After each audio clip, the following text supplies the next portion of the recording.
If I base my reality on that child who struggled and never knew anything else, was raised by a single mom, didn't know anything about business, didn't know anything about that.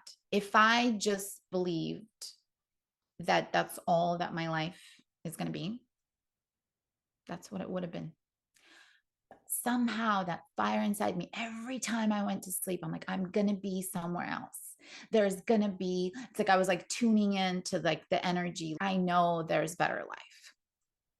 I know at some point I'll be going to sleep without fear of being our neighborhood being, blown up or whatever happening.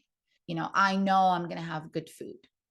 But the reason why I bring this up is because then when I went through my first like mode of success and when I was in real estate and everything back in Arizona, but I found myself, I was still like using only half the cotton ball, or I was doing like, I had all these habits where I was like, oh, I feel bad for wasting that. I'm not saying you should be like a wasteful hog and over, like, because sometimes people like overbuy things and hoard things because they feel like they're going to run out, scarcity mindset. So look what happened during 2020. But like I noticed that somehow, even though I had the money to have a full fridge, somehow I would let my fridge get empty because I still had that scarcity mindset.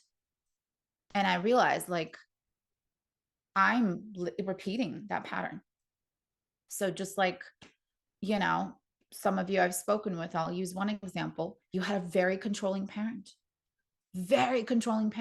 And that made you completely rebel, where now you're like, I'll throw my clothes on the floor. I don't care.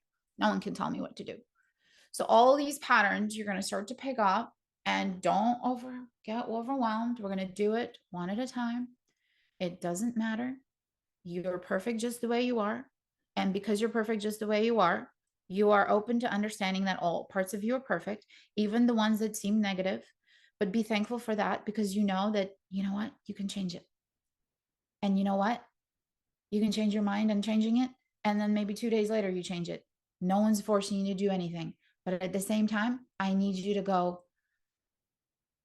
why am I procrastinating? Am I being patient? I have a blog going on this. Like, am I being patient or procrastinating? There's a difference between I'm going to be patient and surrender and just like go. And then, okay, now I'm ready to do it, versus I'm putting it off. I'm putting it off. I'm putting it off. Right. And why are you putting it off? Why are you procrastinating?